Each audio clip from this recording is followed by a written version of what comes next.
Welcome to a world where logic simply does not apply. This is Beyond Logic. Maveli തമ്പുരാനല്ലേ, Maveli തമ്പുരാൻ്റെ ആയിട്ട് ബന്ധപ്പെട്ട ഞാൻ ലോജിക്കില്ലാത്ത കാര്യം പറയട്ടെ. അതിനെന്താ ലോജിക്കില്ലായ്മ? പുള്ളി ഒരു കാലത്ത് ജീവിച്ചിരുന്നു, എന്നിട്ട് 3 അടിക്ക് മണ്ണിന് വേണ്ടിയിട്ട് വാമനൻ വന്ന് പുള്ളിക്കാരൻ്റെ പാതാളത്തേക്ക് ചവിട്ടി താഴ്ത്തി. ഓരോ വർഷം പുള്ളിക്കാരൻ്റെ ആഗ്രഹം ഉള്ളതുകൊണ്ട് ഓരോ വർഷം നമ്മളെ കാണാനായിട്ട് വരുന്നു. അതിനെന്താ ഇതിൻ്റെ അകത്ത് ലോജിക്കില്ലായ്മ എന്ന് പറഞ്ഞു കഴിഞ്ഞാൽ പുള്ളി ഒന്നാമത്തെ സംഭവം പുള്ളി പാതാളത്തിലാണ്. അതെ. അപ്പോൾ പുള്ളി പാതാളത്തിൽ നിന്ന് എങ്ങനെയാണ് ട്രാൻസ്പോർട്ടേഷൻ പുള്ളിയുടെ സാധ്യമാവുന്നത്? ഇപ്പം തുരങ്കം ഉണ്ടാക്കി വരുമോ? കയറി വരണ്ടേ? നാളെ മണ്ണിൻ്റെ അടിയിലല്ലേ പുള്ളിക്കാരന് ചവിട്ടി അവിടുന്ന് ചിലപ്പെങ്കിലായിരിക്കും മറ്റേ നമ്മളെ കൊച്ചി മെട്രോ കയറി വന്നത്. അപ്പോൾ പുള്ളി അതിൽ കൂടെ പയ്യെ ഒന്ന് മെട്രോ കയറി വന്ന് നമ്മളെ ഓരോ സ്ഥലത്ത് വന്ന് ഫുഡ് കഴിക്കും. കൊച്ചി മെട്രോ ഇല്ല, ഇങ്ങോട്ടൊക്കെ വരുന്നേ, ഇവിടെ മെട്രോ ഇല്ലല്ലോ. ചിലപ്പം പുള്ളി പയ്യെ വേറെ വഴി ഉണ്ടാക്കുമായിരിക്കും ഇങ്ങോട്ടേക്ക് വരാൻ വേണ്ടിയിട്ട്. ഓക്കെ. അങ്ങനെ പുള്ളി വന്നു കഴിഞ്ഞിട്ട് ഇപ്പൊ കൊച്ചിയിലെത്തി. പുള്ളി കൊച്ചിയിൽ വന്നു, കൊച്ചിയിൽ മെട്രോ പിടിച്ചു. കൊച്ചിയിൽ വന്നു കഴിഞ്ഞപ്പം ഈ കാണാൻ ഫ്ലാറ്റിലൊക്കെ പുള്ളി കയറി ഈ സദ്യയും 10 കൂട്ടം കറി എല്ലാം കൂടെ കൂട്ടി കഴിക്കണ്ടേ. അന്നേരം പുള്ളി എങ്ങനെയാണ് ഈ ഫ്ലാറ്റിലൊക്കെ ഈ കൊടയും പടിയും മറ്റേ മറിച്ചൊക്കെ ഉണ്ടല്ലോ പുള്ളിക്ക്. അപ്പൊ പുള്ളി എന്ന് വെച്ചാൽ എവിടെയെങ്കിലും ഒരു കോമൺ ആയിട്ടുള്ള ഒരു പാർക്കിൽ കൊണ്ട് കുടഞ്ഞ് ചാരി വെച്ചിട്ട് പുള്ളി ഓരോ ലിഫ്റ്റ് കയറി ഓരോ വീട്ടിൽ കയറി ഇങ്ങനെ കഴിക്കും. ഒന്നാമത് പുള്ളിക്ക് ഇത്രയും വയറും വണ്ണവും വെച്ചോണ്ട് പുള്ളി പറയണ എല്ലായിടത്തും കയറുമോ?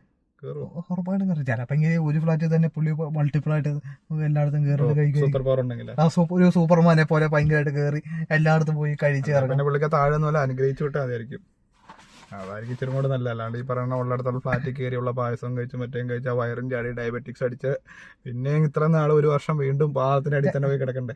അപ്പൊ എനിക്ക് തോന്നുന്നു പുള്ളി ഇതെല്ലായിടത്തും പോയി ഫുഡൊക്കെ കഴിച്ച് തിരിച്ചു വന്നിട്ട് ചിലപ്പോൾ പാതാളത്തിൽ ജിമ്മുണ്ടായിരിക്കും. ജിമ്മിലൊക്കെ പോയിട്ട് ജിമ്മും കാണും, മിക്കവാറും പാതാളത്തില് ഇതിന്റെ ഇതും കാണും, ഡയബറ്റീഷ്യനും കാണും, ഡയറ്റീഷ്യനും കാണും. അതെ. അതുപോലെ ഡയബറ്റിക് വിധത്തിനും കാണും. കാരണം അല്ലെങ്കിൽ പുള്ളി 1 വർഷം എങ്ങനെ പിടിച്ചു വെക്കും? ലോഡ് കണക്കിന് സാധനം അടിക്കണല്ലേ. ഇവിടുത്തെ ജിമ്മിനുള്ളവരിപ്പോ ചിലരൊക്കെ ഡയറ്റ് എടുത്തിട്ട് 1 വർഷം കഴിഞ്ഞിട്ടല്ലേ സാധനങ്ങളൊക്കെ കഴിക്കുന്ന ഈ മധുരമൊക്കെ. ഈ മാവേലി ഇത്രനാളും എങ്ങനെയാണ് അവിടെ സ്പെൻഡ് ചെയ്യണേ? ആടുജീവിതത്തിൽ പൃഥ്വിരാജ് സ്പെൻഡ് ചെയ്ത പോലെ ചിലപ്പോ അങ്ങനെയായിരിക്കും. 1 വർഷം പിന്നെയും കാത്തിരിക്കും പുള്ളി. പറയാൻ പറ്റില്ല, നമുക്ക് ഇഷ്ടപ്പെട്ടവർക്ക് വേണ്ടിയിട്ട് എത്ര കാലം വേണമെങ്കിലും ഇങ്ങനെ ഇരിക്കുമല്ലോ. ഇനിയിപ്പോ പുള്ളി അതുകൊണ്ടാണോ കഴിഞ്ഞ ഓണത്തിന് വരാതിരുന്ന മറ്റേ പ്രളയം ഉണ്ടായിരുന്നപ്പം? കാരണം പുള്ളിക്ക് പൊങ്ങി വന്നല്ലോ. അപ്പൊ ഈ പറയണ മണ്ണൊക്കെ മറ്റേ കുളമായി കിടക്കുവായിട്ട് പൊങ്ങി വരും. ചിലപ്പോ അങ്ങനെ എന്തെങ്കിലും ഇൻഫർമേഷൻ ചിലപ്പോ ഈ മുഖ്യമന്ത്രി കൊടുത്തിട്ടുണ്ട്, അതായിരിക്കും മാറ്റി വെച്ചത്. മാവേലി കൊടുത്തിട്ടുണ്ട്. ഓക്കെ. അതേപോലെ തന്നെയല്ലേ നമ്മുടെ കരിക്കിന്റെ വീഡിയോസ് മാവേലിയുടെ പോലെ എന്നാ വരട്ടെ ഒരു പിടുത്തവും ഇല്ല. അതെ, വരുമ്പോ വരും. മാവേലി വന്ന പോലെയാണ് അമ്മമാര് തന്നെ. അവരുടെയൊക്കെ ഓണം എന്ന് വെച്ചാൽ ഓണം എന്ന് പറയുമ്പോ തന്നെ അമ്മമാരുടെ വീഡിയോ നമ്മള് വെയിറ്റ് മാവേലി വന്ന് പൂക്കളം ഇട്ടെന്നൊക്കെ പറഞ്ഞു. പക്ഷെ അതൊക്കെ മിസ് അടിക്കണ്ട. അവന്മാരൊക്കെ വീഡിയോ ആണെന്നുണ്ടെങ്കിൽ എന്തെങ്കിലുമൊക്കെ വീഡിയോ തട്ടിക്കൂട്ടി ഓണത്തിന്റെ സെറ്റ് ചെയ്തൊന്നും ഇടട്ടോ. ഓണത്തിന്റെ നിങ്ങളുടെ വീഡിയോ, ഓണത്തിന്റെ സദ്യ എന്നൊക്കെ പറയണ പോലെ തന്നെ നിങ്ങളുടെ വീഡിയോ കുറച്ച് വർഷമായിട്ട് അവരെ കണ്ട് ഇപ്പൊ പുതിയ കണ്ട് സിനിമ ഷൂട്ട് ചെയ്തോണ്ടിരിക്കുമല്ലോ. സിനിമ മറ്റേ അനന്തുവും ലോജിക്കലാണെന്ന് വെച്ചാൽ പടം എടുക്കുക. അതുകൊണ്ടാണോ? എന്നാലും ആ സമയത്തുള്ളെങ്കിൽ ചെറിയൊരു എല്ലാരും കൂടെ കൂട്ടി എല്ലാരും വേണം. എന്നിട്ട് പണ്ടത്തെ മാവേലിയും ആ പുള്ളി തന്നെ കൃഷ്ണേന്ദ്രൻ വെച്ചോണ്ട് പുള്ളിനെ വെച്ചോണ്ട് പണ്ടത്തെ സെറ്റപ്പിൽ ഒക്കെ വൈബായിരുന്നു. ഭയങ്കര വൈബാന്നേ, ഞങ്ങൾ ഭയങ്കരമായിട്ട് മിസ് ചെയ്യുന്നു. അതെ, ഓണത്തിന്റെ ഓരോ പരിപാടി ഇല്ലെങ്കിൽ സെറ്റപ്പില്ല. ഈ ഓണത്തിന്റെ ഇവരുടെ ഈ പരിപാടി എന്നൊക്കെ പറഞ്ഞപ്പോഴാണ് ഓണസദ്യനെ പറ്റി പറഞ്ഞത്. ഓണസദ്യ ഒരു 10 കൂട്ടം കറി, പായസം, 3 കൂട്ടം പായസം നിർബന്ധം. ഞാൻ പറയാണ്, എനിക്ക് അതിൽ ഇഷ്ടം. അത് ഇഷ്ടമാണ്. പക്ഷെ എന്താന്ന് വെച്ചാൽ ഈ പ്രാവശ്യം വേറെ ഒരു ടെംപ്ലേറ്റ് മാറ്റി പിടിച്ചാലോ, മൃണാലിനെ പോലെ മാറ്റി എന്തെങ്കിലും മൃണാലിന്റെ പരിപാടി പോലെ നമ്മള് മൃണാലിന്റെ പരിപാടി പോലെ തന്നെ മാറ്റി പിടിച്ച് ടെംപ്ലേറ്റ് പൊട്ടിച്ചിട്ട് കുഴിമന്തി മെയിൻ ആക്കണം. വാഴയില എടുത്തോട്ടെ, വാഴയില എടുത്തിട്ട് വെറൈറ്റി കുഴിമന്തികൾ. ഇപ്പൊ നമ്മുടെ ഇപ്പൊ ഇവിടെ ക്രഞ്ചീസില് മറ്റേ മെക്സിക്കൻ ക്രീമി, അത് മെക്സിക്കൻ ക്രീമി ഒരു സൈഡില്, കൈഫാനിന്ന് പെരി പിന്നെ ഡ്രാഗൺ ചിക്കന് എല്ലാം കൊണ്ടുപോയിക്കുന്നു. മന്തി റൈസ് ഇടുന്നു, മയണൈസ് വെക്കുന്നു, അടിപൊളി പ്രോട്ടീൻ റിച്ച് ഫുഡ്. അത് കഴിഞ്ഞിട്ട് വേണമെങ്കിൽ നമ്മുടെ അവക്കാഡോ ഷേക്ക് ഫാക്ടറി മങ്ങാട്ടിൽ പോയിട്ട് അവിടെ നിന്ന് അവക്കാഡോ ഷേക്ക് കൊണ്ട് അടിക്കുന്നു. ഓണം അങ്ങനെ അടിപൊളിയാക്കും. അല്ലാണ്ട് ഇപ്പൊ എല്ലാ തവണത്തെ പോലെ ഈ 10 കൂട്ടം പായസം അത് ഒരുമിച്ച് ഉണ്ടാക്കി കഴിയുമ്പോ ഒരു 3 മണിയാവും. അപ്പൊ തന്നെ നമ്മുടെ ഫ്രണ്ട്സ് രാവിലെ തൊട്ട് നമ്മൾ ഈ പരിപാടിക്ക് ഇറങ്ങി കഴിഞ്ഞാൽ എല്ലാവരും കൂടെ കൂടി ചെയ്യണം.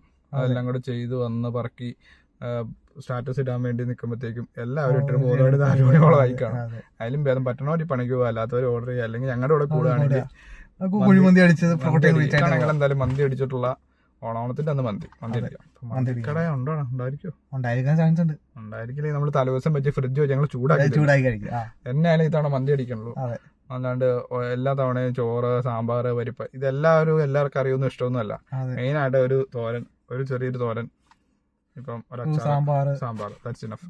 പിന്നെ കുറെ പായസമാണ് മെയിൻ സംഭവം. പിന്നെ ഓണം കഴിഞ്ഞിട്ടില്ലേ എല്ലാ ദിവസവും സാമ്പാർ, അവിയല്, ഇതൊക്കെ ഒരു 10-20 ദിവസം അത് തന്നെ റിപ്പീറ്റ്. അതുകൊണ്ട് വൈകുന്നേരം ചായ ഒന്നും ഉണ്ടാവൂല, പായസം.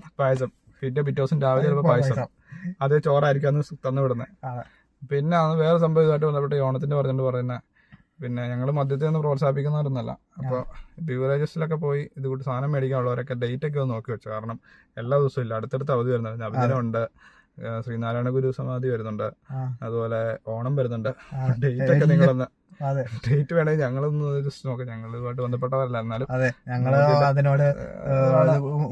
ആവശ്യമുള്ളവർ കാണുമല്ലോ. അപ്പൊ നമുക്ക് ചെക്ക് ചെയ്തിട്ട് ഡേറ്റ് ഞങ്ങൾ ഇങ്ങനെ കൊടുക്കാം, ഇങ്ങനെ. അപ്പൊ ഈ 4 ദിവസം അവധിയായിരിക്കും. ആ ദിവസങ്ങളിൽ നാളെ മുതൽ സ്റ്റോക്ക് ചെയ്ത് വെച്ചോ. ഇന്ന് തന്നെ പോയിട്ട് നിങ്ങൾ സാധനങ്ങൾ തിരക്ക്. ഞങ്ങളപ്പോ കരുവണ്ണൂരൊക്കെ വഴിയൊക്കെ പോയപ്പോ, കരുവണ്ണൂരില്ല ഉടുമ്പന്നൂർ പോയപ്പോ തിരക്കുണ്ട് കേട്ടോ. അപ്പം നോക്കി വെച്ചോ, ആവശ്യമുള്ളവർ മേടിച്ചോ. കണ്ടു കഴിഞ്ഞപ്പോ ഇന്ന് തന്നെ നിങ്ങൾ പോയിട്ട് സ്റ്റോക്ക് ചെയ്ത് വെച്ചോ. കഴിക്കാൻ ആഗ്രഹമുള്ളതുകൊണ്ട് 5 ദിവസത്തേക്ക് നിങ്ങൾ അടിക്കാനുള്ള സാധനം നേരത്തെ തന്നെ വാങ്ങിച്ചു വെച്ചോ. അതിനുള്ള സ്ട്രെങ്ത് ഉണ്ടാക്കി വെച്ചോ. അതെ, ഫുഡ് കള്ളടിക്കുമ്പോ കുറച്ച് ഫുഡും കൂടെ അടിച്ചോ. അതെ, പിന്നെ ഇത്തവണ ഞങ്ങള് എന്തായാലും കുഴിമന്തി അടിക്കാന്ന് ഓർത്തോണ്ടിരിക്കണേ. അതെ, അപ്പൊ കുഴിമന്തി അടിച്ചതിന് ശേഷമുള്ള ഒരു റിവ്യൂ ആയിട്ട് ഞങ്ങൾ വരുന്നതായിരിക്കും. ഓണസദ്യയിൽ എങ്ങനെയുണ്ട് കുഴിമന്തി? അതെ, ആ ടെംപ്ലേറ്റ് നമ്മള് പൊട്ടിച്ചു. ഇപ്പൊ പറയാൻ പറ്റില്ലാട്ടോ, നമ്മുടെ പേരൻസ് ചിലപ്പോ നിർബന്ധിച്ച് നമ്മൾ അത് അടിക്കുന്നുള്ളൂ. പേരൻസ് എന്ത് നിർബന്ധിച്ചെന്ന് പറഞ്ഞാലും നമ്മൾ ഇത്തവണ അടിക്കുന്നുള്ളൂ. അതുകൊണ്ട് അതിന് കൂടാൻ താല്പര്യമുള്ളത് ചേർന്നോ ഞങ്ങളുടെ കൂടെ. Stay tunes. അപ്പം അടുത്ത വീഡിയോ ആയിട്ട് കാണാം.